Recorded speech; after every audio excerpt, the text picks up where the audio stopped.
5, 4, 3, 2, 1, go.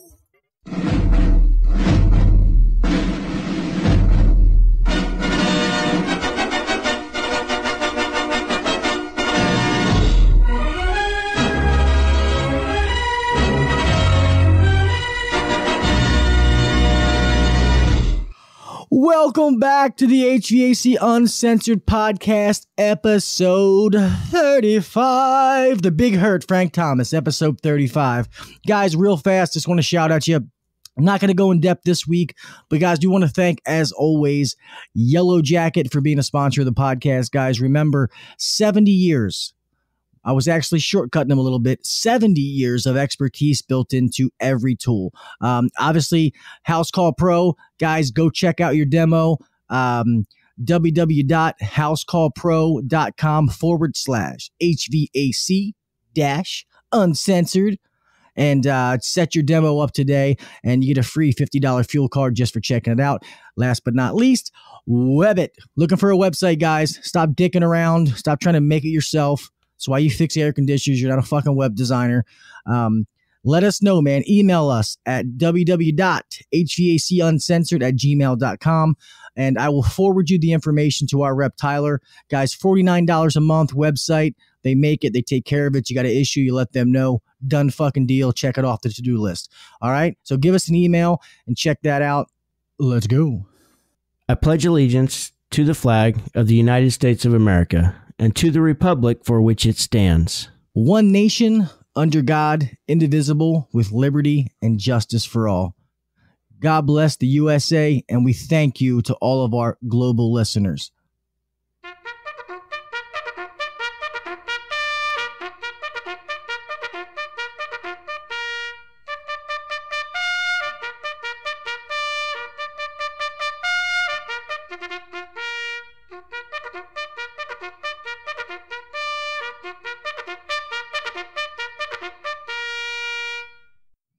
Change of plans, guys.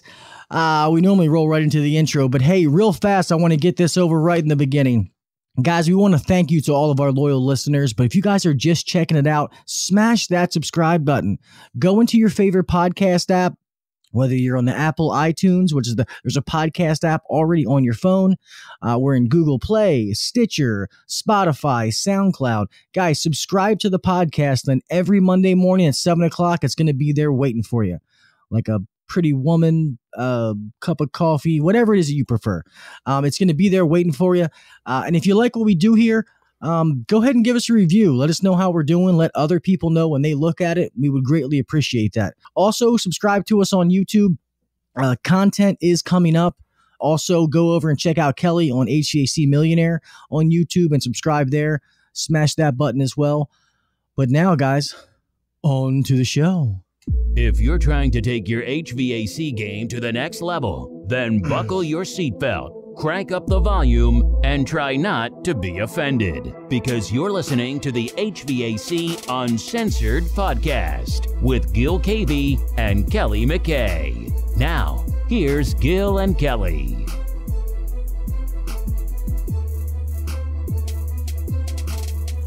What up, everybody? Welcome back to episode 35 of the HVAC Uncensored podcast. I am yours truly, Mr. Gil Kelley, the one and only, sitting across from Mr. Billy the Kid of Kansas, the one and only HVAC millionaire, Kelly motherfucking McKay. I think I was a little early on the beat. Yeah, a little bit. That's okay. That's why it's called Uncensored. We're allowed to cuss if we feel the need. So I feel the need a lot. But yeah, I get it. What's up, brother? Not much, man. Doing good. We talked about it last episode, but I know everybody's ready for the spring weather to just blast off so we can all get rolling. And so, you know, it's time to stock the trucks, stock the refrigerant, stock the parts, stock the filters, and get ready for a good summer. Yes, definitely, guys. I don't know about you, but we're kind of slow right now. Things are moving at a fucking snail's pace. So definitely looking forward to summer. And we know that it's right around the corner. We know it's going to be different, like we always say in your geography, no matter, as far as where you live. But we wanted to go over a proper AC, PM, tune-up, whatever the fuck it is that you call it, what we do. And does that make it right or wrong? Like I said, everybody, does things different, but we're going to go over what we do, some things to check, some things to look for. I like to document everything, which I'm pretty sure Kelly does too. We're still in paper right now, but we'll eventually put this in the House Call Pro app. I don't know if you can do that. It'll probably still be paper. On what? On your service agreements? Not the service agreement, as far as the information that I want, like a checklist. So you can do whatever you want. Like for your maintenance agreement, when they select that task, when the guys select that task, you can have it pre-populated to say whatever you want. So they can go in where it's already written and they can go in and just add the numbers, their readings, and their temperatures and everything that they test. They can just go add it to the invoice right there. Nice. On the spot. So yeah, because I like that. I like to have all the information documented just for future reference and stuff like that. Mm-hmm. So, all right, well, we're going to go ahead and get into it.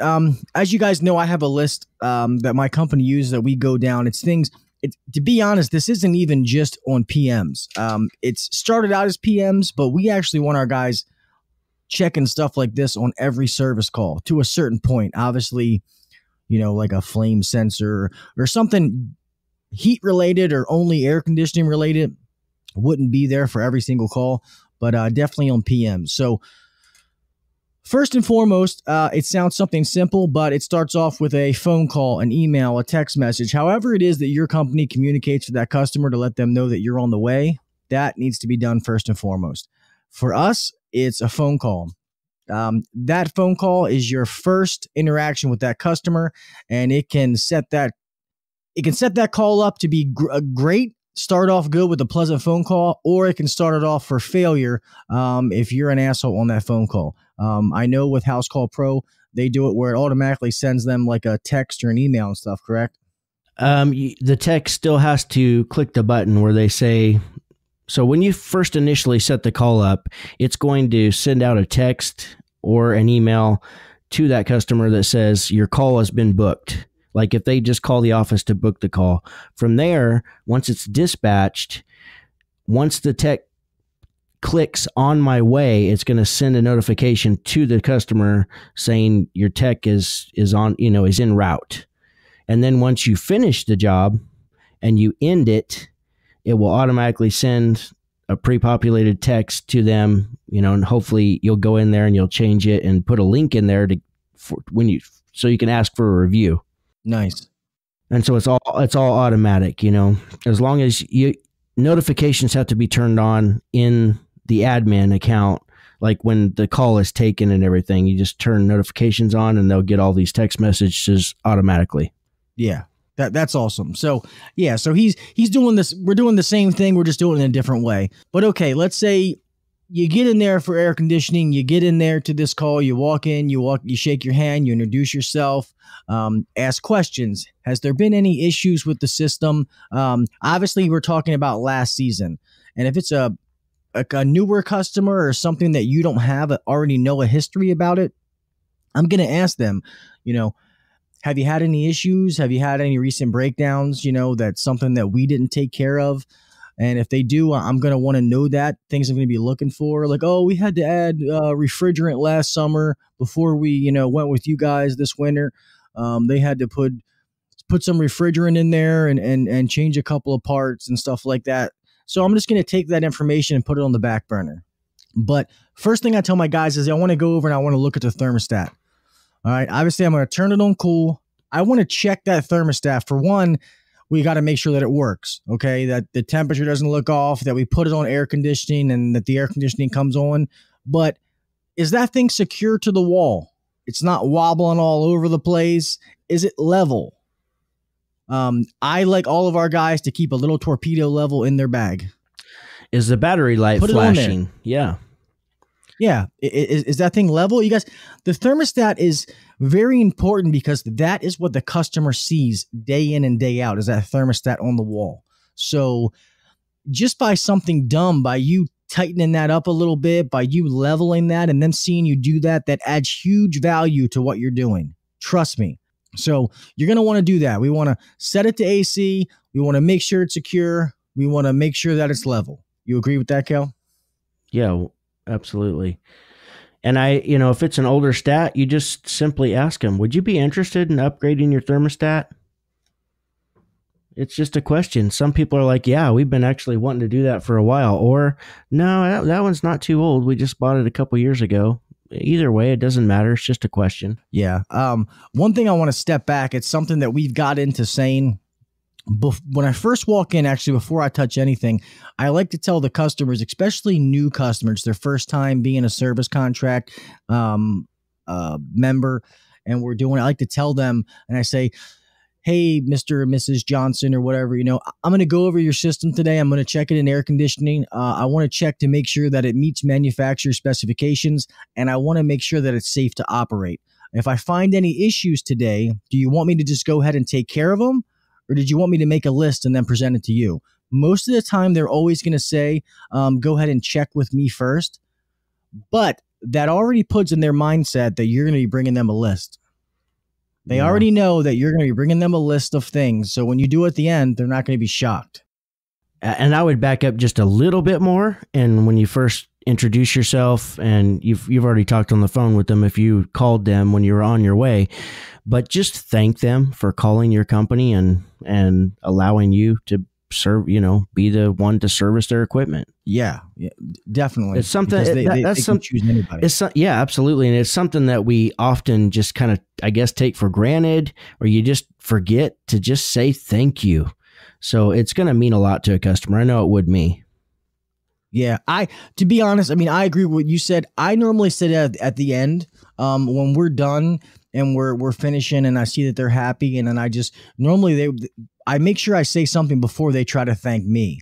I tell them, Mrs. Smith, I just want to say thank you for today, for allowing me to come out and and take care of your system for you. I really appreciate you choosing us to be your service provider. And they're like, oh, well, thank you for doing such a good job, and blah, blah, blah. And then normally that leads into like the review thing or something like that. Sure. But it's normally how I do it. But and I'm not saying, I'm not saying that I'm saying do it again at the end. I'm not saying that you don't do it at the end. I would just say, thanks for letting us get this set up and get this taken care of getting this taken care of for you before the summer hits or whatever, just a conversation.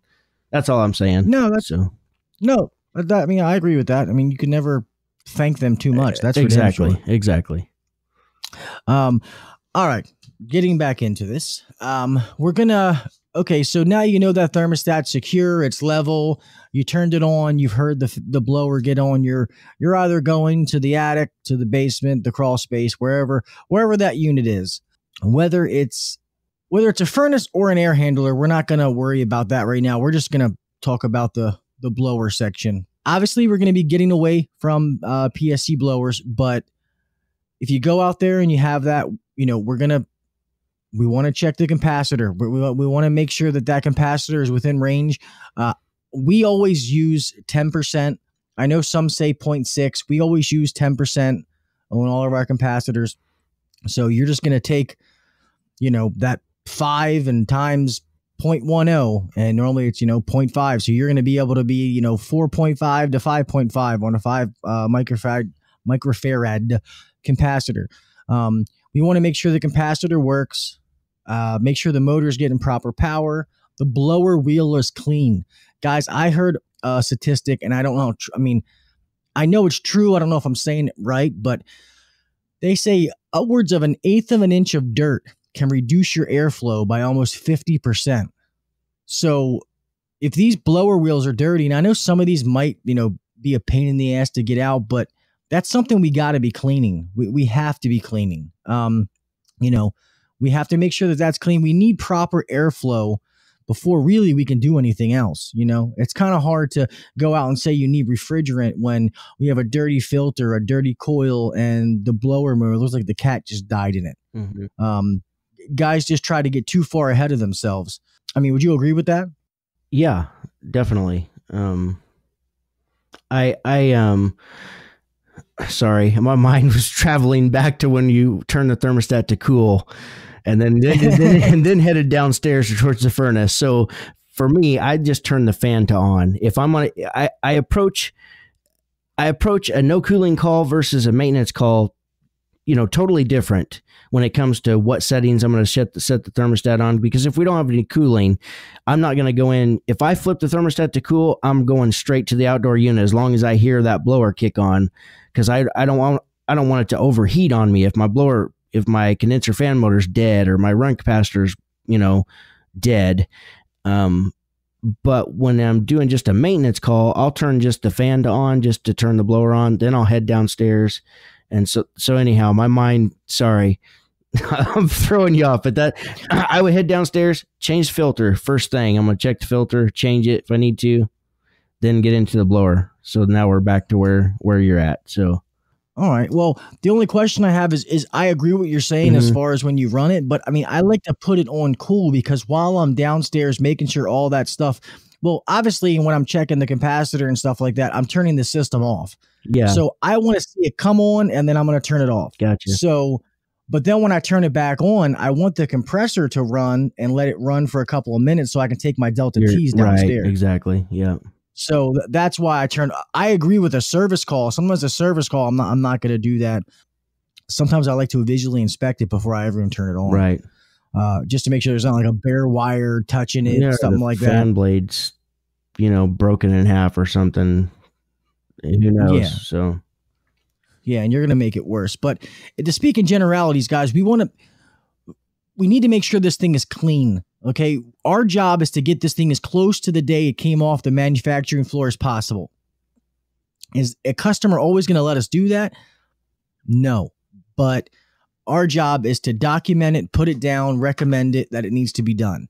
Then if an issue occurs, your ass is covered. When you don't say something, that's when you're going to get yourself in trouble, okay? But keep going on. Well, here, I keep talking. So we go down, we see that we're checking the blower reel, the blower capacitor, making sure all the wiring looks good and tight. The evaporator coil is clean. We're blowing out the condensate drain. And real fast, I'll get Kelly's opinion on this. Guys, I am not a fan of those little gallo guns. And I'll tell you why. If it is a short run, if it's just like a trap or something and it goes right into like a condensate pump or it goes right into a drain, yeah, I'm cool with it. But if you're in an attic and you got like a long pitched run or you have a pretty good run on your drain, I don't like our guys using that. My owner doesn't like our guys using that because I feel like all it does is just push the clog farther down the pipe and you end up having an issue. So I know it's a pain in the ass, but you can put water down it. We just normally get the nitrogen tank. We have some of those little drain cats. The things that, you can put nitrogen inside of it and you go in so it's not as heavy. It's carrying a whole nitrogen tank and then just blow it out with some pressure. And then after you blow the drain out, pour water down the drain. Watch it come out the other side. Confirm that drain is open. Just little things because, and Kelly will tell you, a lot of guys, they hear water leak or something like that, or they blow out a drain and they think it's just something simple. Bam. Oh, hurry up. Got it done. Not realizing that thing right there could probably cause the most damage and the biggest headache for the company. Because you do a PM, now you own the system. You own it. You touched it last. Anything happens, it's our fault. You don't blow that drain out, but you think you got it, and that thing backs up and water floods their basement while they're at work. Guess who's now fucked? You and your company are. So you got to make sure that you take care of that. I got a story real quick. So I had this woman just following me around and they had a clogged drain line. It was probably like a 25-foot run. It like wrapped around the basement wall, went over to the other room, into the back corner where the sump pump was, but everything was open. Like it was a clean basement and she was just all up in my business. And I realized I couldn't blow it out just with my lungs because it was so clogged, because it was such a long run. It sat in there and really calcified in there or whatever. So I go get my nitrogen tank and I come back down and I'm blowing through it, and it's just not breaking free. And then she's like, she walks over to the sump pump where the drain is, and what do you know? It goes poof and broke free and just completely covered her with shit. And she deserved it, man. She was all up in my grill. So, but I apologize and everything, but anyhow, I'll never forget that because she wasn't very happy with me, and I didn't do anything wrong. Yeah. It was her. So no, it's funny you say that because I had the same thing happen. I was in a guy's basement and the pipe, like it went out the unit and then like went over into like a sanitary tub, and it was actually like put in with clamps the whole way, but I guess they weren't very tight. And then where it went down and like elbowed over into the sanitary tub or wash tub, whatever you want to call it. But when I put pressure on it, it flipped up and blew straight out right to where the guy was standing. And thank God this guy was cool, because you look over and he had like brown gunk and shit like stuck to his face. That's how she was. And she had it all over. Like, I'm sitting there with my mouth open. I'm like, oh my God. I'm like, I am so sorry. And he's like, man, that sucked. I was like, yeah, it kind of did. So thank God that guy was cool. But I ended up making sure that was secure and stuff like that, so that wouldn't happen again. But that's pretty good. When you said that, it's the first thing I thought about. So yeah, gotta blow the drain lines out. And other than that, me personally, I put my screwdriver on. This is just, I've gotten to a habit of this. I go through all the connections. If there's a control board, I go through all of them and I just push on them and make sure that they're snapped in tightly. Or if there's a Romex connector where it goes from the blower compartment up to the burner compartment, if there's a Romex there, I make sure to push up on that, make sure that it's tight and not just hanging on by one clasp, or maybe it didn't snap together totally. And then I put my screwdriver on the thermostat connections on the control board. I've just gotten in the habit of it. I do it every time, and I pull on the thermostat wire and make sure it's those little things. It sounds like you're being kind of anal, but those little things is where you find things wrong, or you'll find I found broken thermostat wires where the sheathing is still on there, but it's actually the wires broke inside the sheathing just from putting my hands on it. So that's something extra that I always do. I put my screwdriver and tighten each fitting where the thermostat connects to the control board. It's shocking how many times you'll find that there's just a super loose connection somewhere. Or when you really pay attention to that, a lot of times when somebody wired it in, they push the wire too far up and it's just got the sheathing smashed instead of the actual bare wire. So I'll adjust that if I see that.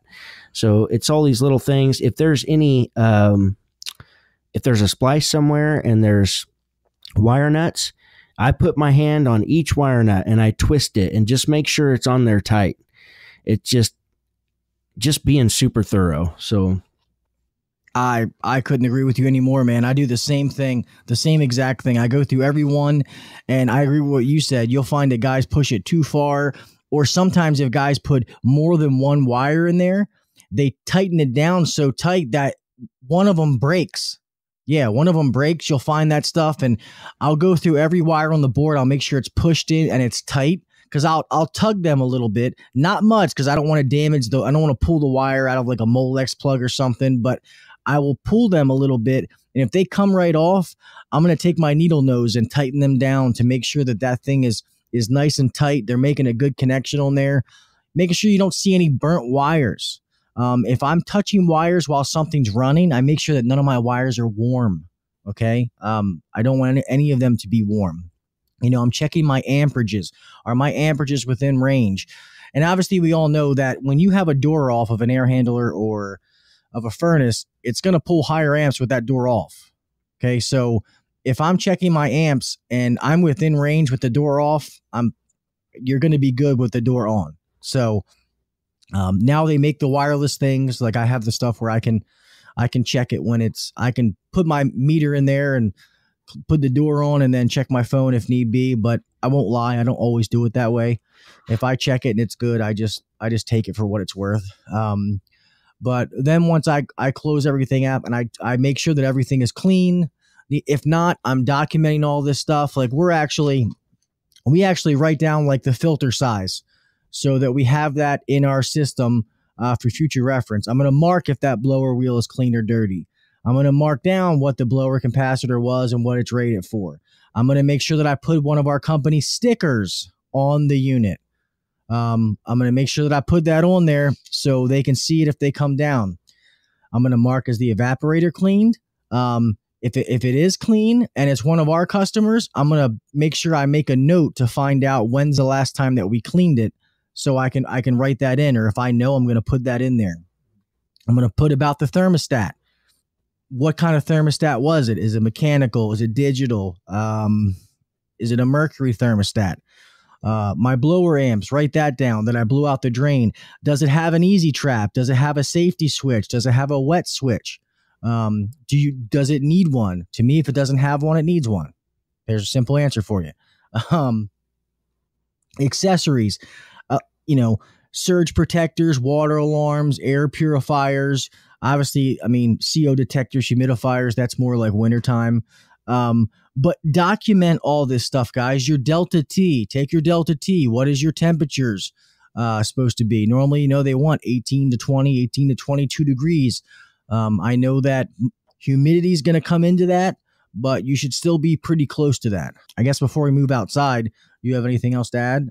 What else? Did you do anything different? I would just ensure that you don't have a bunch of air leaks everywhere. If the units, your unit's running at this point, even if the blower is just running, you still got air moving through the system. So if it's got a bunch of air leaks around the coil, I'm going to probably just seal them up, or that'll be added into my options to fix. If it's going to take half a roll of tape or two tubes of silicone to get it all sealed up so we're not leaking so much air down there. And I'm going to inspect the ductwork when we're right there. I'm going to look at it and make sure there's no huge gaps anywhere. That way I can bring it to their attention and we can give them an option to fix that. If the hot water heater is down in that same room, I'm going to pay attention and see if how old it is. I'm going to look for combustion air. That's a problem in our area a lot of times, is nobody added combustion air to the mechanical room. So that's another accessory. I look at it. I know it brings it up to code, but it's kind of like it's an option. That's where you would get to say that famous line. We need to bring this up to code and add this high and low combustion air to this mechanical room, so the appliances burn properly. So definitely look at those things. Remember, we talk about it all the time, guys, to take the blinders off. Look around. Don't just focus on the furnace. Look around. Make sure that everything looks like what, once you see hundreds and hundreds of these, you get a pretty good feeling for what's right and what's wrong. And it doesn't take, with that experience, you can normally pick things out that are wrong pretty quickly. So it's not like you need to waste a bunch of time. But also, if, like Gil said, he's going to make sure everything's clean, I make sure and wipe down the furnace. Like I always have a rag in my bag. And I'm going to wipe down the furnace, the top of the furnace, because that's what the customer sees. When they go downstairs and they see that unit, they don't know that you took it apart. Yeah, they can read your invoice and you took it apart, but they don't know just like the thermostat, it's what they see. So if you leave a bunch of lint from the dryer, leaking dryer lint, covering the top of the furnace, even if it, just a thin layer or something, or you leave dust where you can write your name in it on top of the furnace, then in that customer's mind, you didn't clean it. So it's way more important than you think, because it's what the customer sees. So be sure to wipe down the furnace. Always have a rag with you. There for a while, we were carrying cleaner with us, like Windex, just to wipe things down. We're not currently doing that, but I don't think it's a bad idea, because it just shines things up again, and it's going to smell fresh when they walk down there too. So also, if you have just a little bit of time to go above and beyond, sweep the floor for them down there. If you see a broom right next to the furnace or in that mechanical room, just sweep it real quick for them. If their trash needs to be taken out and the trash bags are right there and it's completely full of crap, well, on one of your trips out to the truck, snatch it up and take it out, or ask them, do you have another trash bag? I'm going to go ahead and change your trash for you down there. I just noticed that it was full. When I was looking at the hot water heater, I saw your trash can. Whatever the case, it's just extra stuff that builds extreme value with the customer. It really takes you no extra time, and it's just valuable. Yeah, I mean, and especially if you had to throw a couple of things in there and you take it upon yourself to do that, it really does. And some guys are like, I'm not taking out their trash. But guys, something so small can be so valuable. I always say at the end of every podcast all the time is, do the little things. Do what the other guys aren't doing. And I guarantee the other guys aren't doing that. Okay, there's so many hundreds of companies in your area that they could be using, and you have to make them want to use you. And stuff like that is why they're going to want to use you. And Kelly's right as far as he said, checking the ductwork, stuff like that. Look around at the water heater for obvious stuff. If you see, like calcium building up on things like that, even if you guys don't take care of plumbing, still bring it to their attention. Because to be honest, telling them about something that you don't take care of adds a lot of value, because they know that you don't have a personal gain out of it. If your company is strictly AC, you do no plumbing, no hot water heaters, and you say, ma'am, I see that hot water heater is old, it's leaking out the side, you might want to get that checked out. And they say, oh, well, do you do water heaters? No, we don't do it, ma'am. It's not something we service, but I just want to let you know I saw it while I was down there. That just adds value, because they know that you were just doing a good thing by telling them and not just trying to sell them something. I'll also add, if they do have a humidifier, if it's like a bypass humidifier, be sure to shut that sucker down, shut the damper, turn the humidistat all the way to 0. That way it's not going to, have an opportunity or a situation where it actually runs and starts fighting against the air conditioner, which is trying to remove humidity. So be sure to do that. Yeah, well, it shouldn't, because your humidity should be way over it. But I get what you're saying. The only thing I have to add to that is, if you do shut those off, document it, because we had a couple of guys that they would shut that off, and then guys would go out and do heating PMs and didn't do their job thoroughly. And they just set the humidistat up and they'd hear the thing click and never actually see if water was coming out. I would definitely do that. Me personally, I understand what Kelly said. Me personally, I probably leave the water on. I leave the water on too. I don't mess with that, because that can turn into a can of worms. If it's working perfectly fine, there's no reason to mess with it. So as long as your humidistat's off and the damper's closed and you don't hear it running constantly, then chances are you took care of it. So yeah. Normally that's pretty good. All right, guys. So we've covered most of it inside. We might have missed a few things, and that's fine. But obviously now we're going to go outside. Our system is running, and we're just going to say the way we do it. So obviously, first thing I do when I go outside is I hook my gauges up. Especially if I had that system off inside and I just turned it on, it's only been running for a little bit. I'm going to hook my gauges up just to let that system run, balance out even more before I go to check that. I'm going to check my amperage, my voltage. I'm going to make sure everything's within specs. All my amperages and my voltages look good. I am a big fan of checking capacitors under load. So if you guys don't know that, that's going to be where you're going to take your voltage. Like, say I'm doing the compressor side, I'm going to go between hermetic and common and get my voltage. I'm going to multiply that by 2652, and then I'm going to take amperage times. Yeah. I'm sorry. Let me do that. I'm going to take the amperage of it, and then I'm going to times that by 2652, and then divide it by the voltage. I'm sorry. And that's going to give me what that capacitor is reading under load. So I'll check that. I'll make sure everything else, wires and stuff that look good. The only thing, actually, let me take that back. When I go out, I do turn it off at first, because one thing I like to do when it's off is, a lot of guys don't, is I like to ohm out the contactor coil.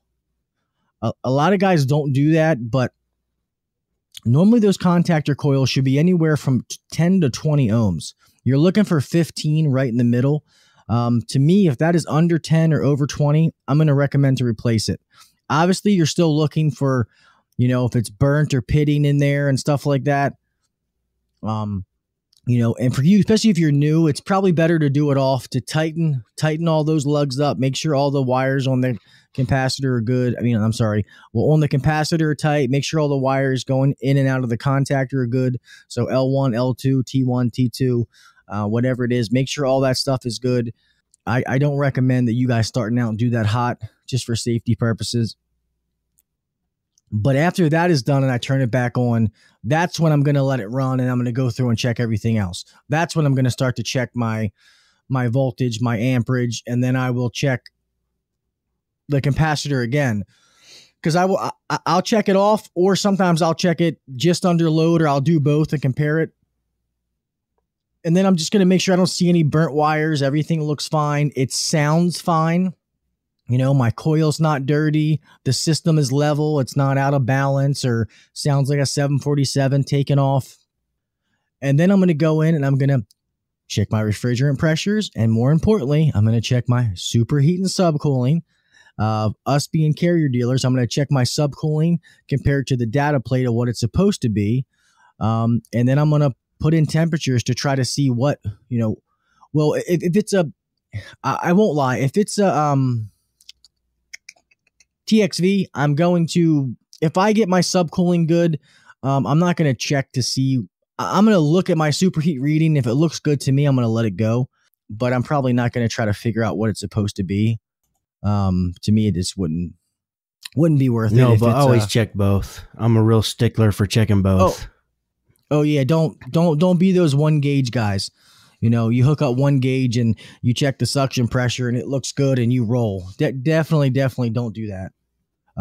You definitely hook up both and you check both for a reason. I guess I'll take that back. I want to, if it has a TXV, you're going to be concerning on the subcooling more, because your TXV should be maintaining a constant superheat.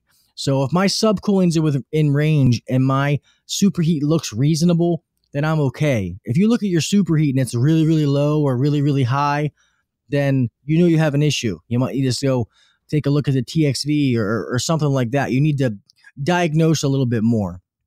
But I'll give it to you, Kel. If you do things different, tell me what you do when you go outside, man. What's your routine? First thing I'm going to do is check the refrigerant level. As long as my outdoor unit looks clean and everything sounds good and is running, I always try to do that before I get the coil wet. So if that's the first thing I'm going to do is check that. That way I don't have to wait for it to dry. It just speeds things up a little bit. Once in a while, I'll get one that looks clean. You go to wash it later after I'm done checking other things, find out that it's really dirty. Well, then I'm going to have to recheck it, because my pressures are going to change. My superheat subcooling is going to change. So, but anyhow, I would check my refrigerant level. Check my superheat subcooling. Then I'm going to go ahead and check my amp draw, my fan motor, my compressor. I normally have not been checking capacitors under load, but I think that's something we're going to incorporate because that just makes sense.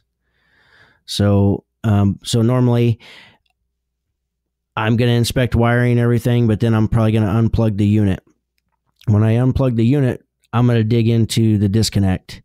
I always open every single disconnect, and I put my screwdriver on all 4 lugs or 5 lugs, whatever, if I do the ground. But I'm glad you added that, because I forgot to say about the disconnect. It is shocking how many disconnects you'll find where it's got a whole full turn left in it, or the wire's all hot and burnt in there. So if you're not checking disconnects, you're missing a big opportunity. If you're not comfortable, and I'm not going to recommend that you do it hot, but if you're not comfortable, when you go in to find the breaker, if it's not labeled, label it for them. keep a marker or a pen in your pocket, label it for them, and I'm going to make sure to tell them at the end of the call that I did that for them, because that's just, once again, we're adding value. Once I go through the disconnect and everything looks okay, I make sure the whip's okay. If there's fittings coming loose or there's a broken connection somewhere, I'm going to work on fixing that. Then I'm going to tighten all the high voltage connections at the contactor. I'm going to inspect the points on the contactor and make sure they're not burnt. Then I would get into the capacitor and pop a wire off of the Herm and the fan and test that out and make sure that I'm within what the capacitor reads. And then I would make sure all the other wiring all looks good and is in good condition. Then I would take the top off. And when I take the top off, I'm going to do the finger test on the fan motor, which is just taking your two fingers and shaking it back and forth. It's okay to have some play in and out. That's normal. But back and forth, if I feel anything at all, I'm going to make sure to document that on my ticket that the bearings are starting to get loose. If it's solid tight, then you're probably good. Also, I'm going to look for any oil. Most of these condenser fan motors are sealed bearings. And they're not oilable. The older ones were, but anymore, you don't see the oilable ones very often. So if you see oil around that shaft where it comes out, then that means that the bearing seal has been broken. So I'm going to at least mention that. It doesn't mean that it won't last another 5 years. It doesn't really mean anything as long as the amp draw was good when I first initially checked it and my bearings are tight. But it does mean that it's lost some of its oil. So it's eventually going to run out of lubrication and seize up someday. So just mention it to the customer. I keep a Zoom spout oil in my bag, and I'm going to, while I have my fan blade off, whether I'm supposed to or not, I put a drop of oil around the shaft and make sure that it goes in there. I don't know if that's a good thing or not, but I've been doing it for years. It's never hurt anything. It ain't gonna hurt. Then I'm going to clean the coil, and I'll spend as much time as I need to get that coil clean. If I need to spend 30 minutes solid washing it, if that's what it takes, that's what I'm going to do. I've had a couple of guys that no longer work here, but I've been back on calls that they were on, that they washed coils and was very disappointed. So that's a pet peeve of mine. I want that coil clean. Don't leave little cottonwood shit hanging out the side of it, man. Keep washing on it till you get it all out, because that's when the unit's going to actually have its full capacity, is when it can breathe 100%. So spend the extra time that it takes to get those things clean. Once again, like Gil said, if it's unlevel, I'm going to, depending on how bad it is, if it's something that's crazy and we're going to have to bring in dirt and crowbars and everything else, then that'd be an option that I'd offer for them. Otherwise, if it's just a little bit and I can use an ISO pad or something to shove under the unit just to prop it up that 1/4 inch or 1/2 inch, then I'll just use the ISO pad, those little solid rubber pads. I do not like the ones that are filled with cork. If you've seen those little pads, those ones that are filled with cork, after 2 or 3 years, that cork just erodes and it's gone. So I totally got away from those because I don't want to put out a shit product. So we use the solid rubber pads because there's no, they may break down, but it's going to be a lot longer than the cork ones. So once I get all that done and put everything back together, then I plug it in, make sure everything starts up like it's supposed to. And at that point, we're pretty much done. We pick up our stuff, roll up our hoses, and load everything back on the truck. One thing that we didn't really mention, when we first walk in and we go to the thermostat, I always take note of where they had the thermostat set at. Because I don't have to ask them. I set it right back where it was when I got there. And I know customers appreciate that a lot of times. They don't want to, have you leave and it be 3 degrees cooler than what they actually wanted at. So that's something I always take a mental note of. then I'm going to draw up some options because I probably found some shit wrong, or found something that needed to be added. Like if it didn't have a start kit on it, I'm glad you just said that, because that's what I was going to say real fast is make sure that you're checking the start amps. Make sure that you're doing that to see what it is. And normally I always say if I do that and I take the start amps and it's, above lock rotor amps for a good like good above it, then I'm going to add a hard start. Well, let me take that back. To me, if a system doesn't have a hard start, a start assist, it needs one. I agree. The upper echelon systems, the higher end systems all have them. It's only going to help save that compressor. And I didn't mean to stop you, because when you're getting into drawing up the options, we can move on to that. A couple of things I just want to add is make sure that your refrigerant lines, like all of your Armaflex looks good. None of it's falling apart. Dick. You don't need to. You don't need to add any of that. He said, "Go grab some donkey dick off the truck and bring it out here around back." I'm like, "What? What are you talking about? Donkey dick?" I'm like, "What are you talking about?" And he's like, "Insulation, or Rubitex, or Armaflex, whatever." And I was like, "Okay, I get it now." But donkey dick. Funny. I'm gonna start calling it that now. I'm gonna start calling it Gil dick. Yeah. Just kidding. But no, one thing that we're big is if you want to make sure that the refrigerant caps are tight. Here, if they don't have locking refrigerant caps, that's something that we're offering. We carry the 410 and the 22 ones, so we're going to offer that if they don't have them. Has that been a problem for you guys? It is. People stealing refrigerant or huffing it? Well, yeah. Plus, it's starting to be code around here where it's supposed to be on new installs. There's really no way to enforce it on existing installs. Like we put them on all new installs, especially if it gets inspected. They want to see it, but so we just tell customers that it's now code for new systems. So anyone who doesn't have it, we're just supposed to recommend it.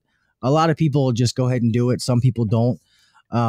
The other thing that's real big, especially on older systems, or if you see that a condenser fan motor has been changed or replaced, check and see where that fan blade is. Make sure it's in the right spot. It's not too high. It's not too low. You're not feeling air blowing out of the top of the condenser coil. That your airflow feels like it's coming out of the right spots. Because I've seen people where they put them on in the wrong spot, and I got air blowing out of the top of the coil, and now we've just reduced that system's efficiency, capacity, all by that fan blade not being in the right spot. So just a couple little things. And I agree with all the stuff Kelly said. I forgot to say the disconnect. I forgot to say anything about the line set, so that's a great point. That's something that if you only need 18 inches or something, or if it's all weathered and starting to peel off or flake off, or a chunk of it's gone, or the dogs have been chewing on it, just replace it. It costs next to nothing, and that's a visual. It's something that the customer actually sees. So I'm also going to look around the line set where it penetrates the house, and if that seal has came loose, or if the thumb gum is like fallen out or missing, I'm going to go grab silicone and fill that hole with silicone. We used to use thumb gum all the time. We still have some here at the office, but I don't have it on all the trucks. I don't believe. We just use silicone most of the time. For one thing, that thumb gum, a lot of times once it gets 2 or 3 years old, it does dry up a little bit, and it'll crack and then fall out of there if there's any just vibration or any movement around there. So I just started using silicone. But yeah, that's a great point. Once again, that's something that the customer sees. So yeah, and don't be afraid when you do these things to show the customer, guys. Visual aids. Like if you find dirty coils or something like that, bring the customer down. Mr. Smith, Mrs. Smith, I have or take pictures of it. Take pictures so you can show them. That's even better if they don't have to come out, but use those visual aids to show them so they can see it. That's just going to give you confirmation on what you're doing. If you, like Kelly said, if you go out there and you fix that and you clean the coil, take a before and after picture of, you fixing the Armaflex, the donkey dick, and, of you cleaning the coil. Here, we will squirt the coil off. That's fine. But if we have to use chemicals on a coil, then it's another fee. Yeah. That will be something that we would present it to it. So we might have forgot some things. I don't think we did. We were pretty much in there. Gives you a ballpark of everything you need to be checking. But now we'll finish this up. We're getting close to an hour. So when you get in there, guys, and you present it, okay, make sure that you, like I said, you've documented everything on your invoice. Okay. All those readings that we took, I have documented on another piece of paper. Normally, I don't necessarily want you to do it in front of the customer. I don't know. I just don't. I rather you keep that, take that and put it in your truck. The other thing that's very big, and even on a service call, if you go there and you do find some issues while the panel is still off, while your tools are still out, then you want to get your recommendations together, your prices, and then go give it to them. Don't put everything back together, clean your tools up, put them in your truck, and then go in and do it. Because the whole point is you're there, everything's open up, this needs to be done, that needs to be done. So that's when you want to recommend all that stuff. Does all this stuff take a little bit more time? Of course it does. But does it build like so much value that you're just going to blow your customers' minds? Yes. And they're going to tell all their friends and family about what a great job you did. Yeah, but it takes a long time when you first start. But all these things we just said, I can do all this within an hour. I agree. And when you get busy in the summertime, sometimes you might not be able to stay and clean the coil and stuff like that. But with PM season coming up, you're going to have a whole day of PMs.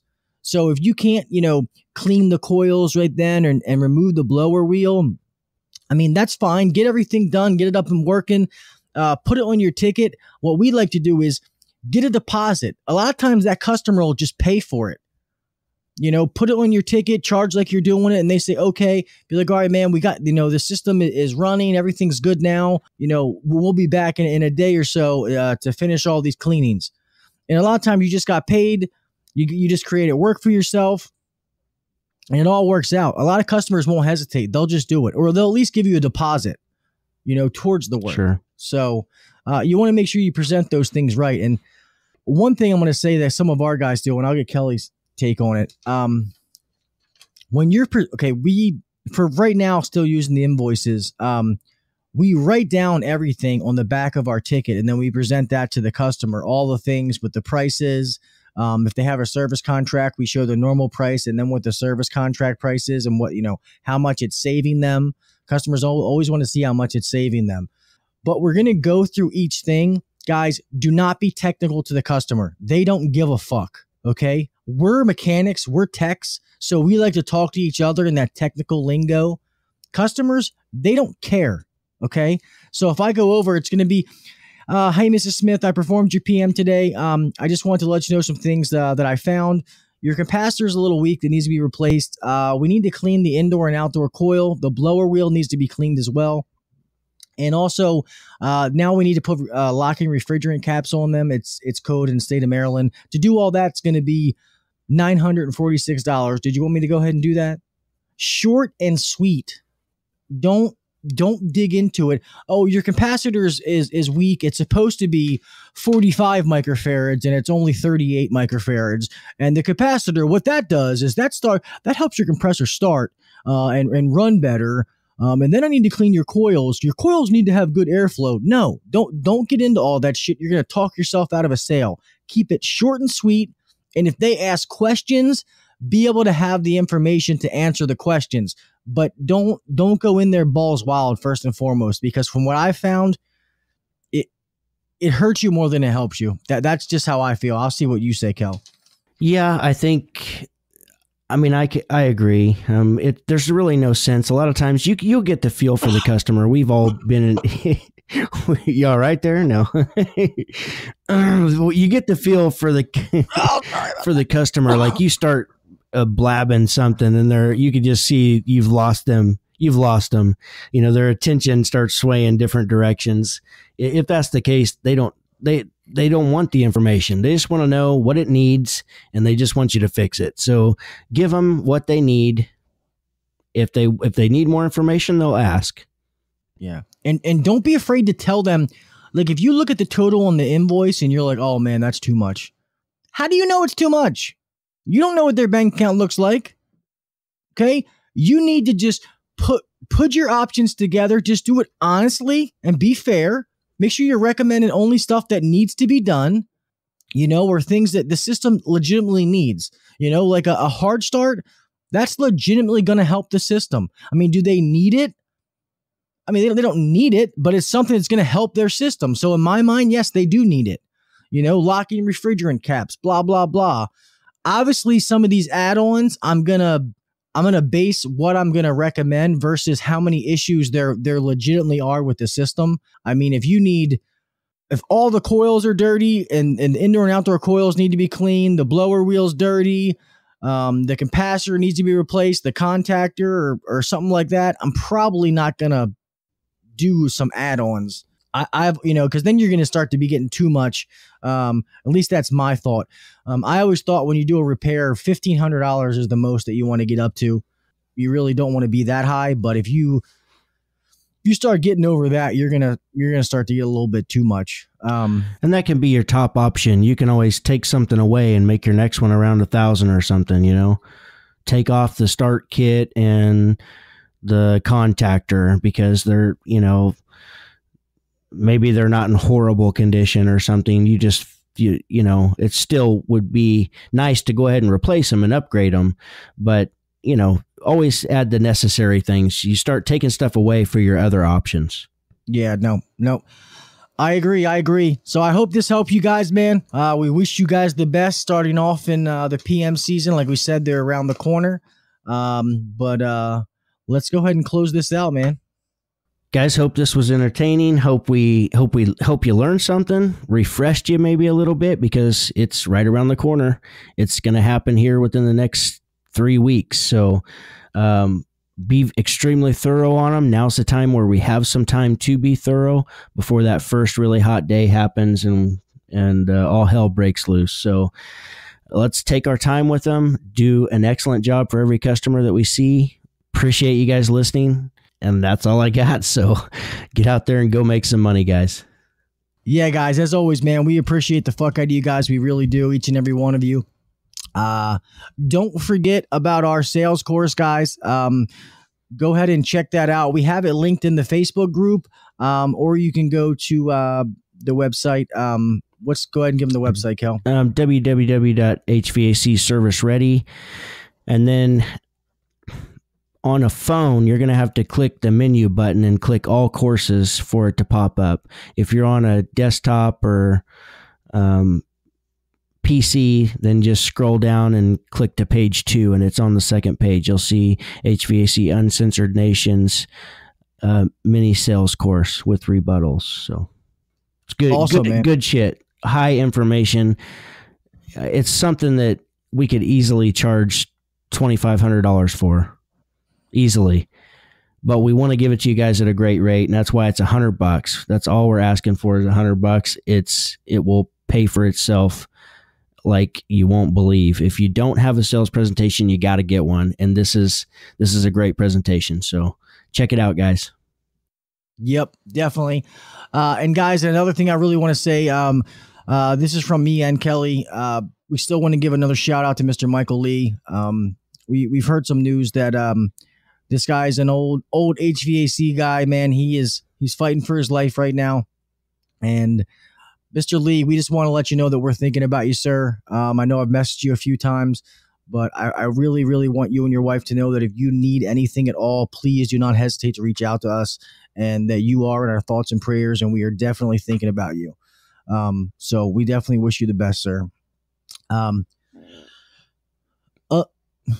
Did you fart? No, I burped. It was a burp. I was Sorry. But yeah, guys, I hope this helped with the PMs and stuff like that for all them new guys. I know the guys that have been doing it forever, the super techs, don't need any help because they're, they fucking know everything. But thank you to the Facebook group. Obviously, it's growing like wildfire again. YouTube channel is getting ready to start getting growing. Going to put some information and content on there. Other than that, guys, fucking love you guys, man. We appreciate the fuck out of each and every one of you, man. Thank you for making this possible, for listening to us, for, downloading the podcast and listening to it, man. We can't thank you enough. Make sure you share the podcast, tell a friend about it. And like I said, leave that review. Let us know how you think. I'm sorry, how you think. Let us know what you think. But guys, let me stop mumbling and finish this up. Guys, we love you. I appreciate each and every one of you. Guys, remember, be safe. Always make it home the same way you left. And guys, remember what we always preach on here. Do the little things. Do those little things to set yourself apart. We want each and every one of you guys to be a fucking rock star, just to crush it and just kill everything, making money and having fun while you're doing it. So until next week, I'll talk to y'all fuckers later. Peace. Peace. Thanks for listening to the HVAC Uncensored podcast. Don't forget to check us out on Facebook and Instagram, or email us anytime at hvacuncensored@gmail.com. Now, get back to work. Shut this down. The views and opinions shared on the HVAC Uncensored podcast may not necessarily be the views and opinions of our sponsors or guests.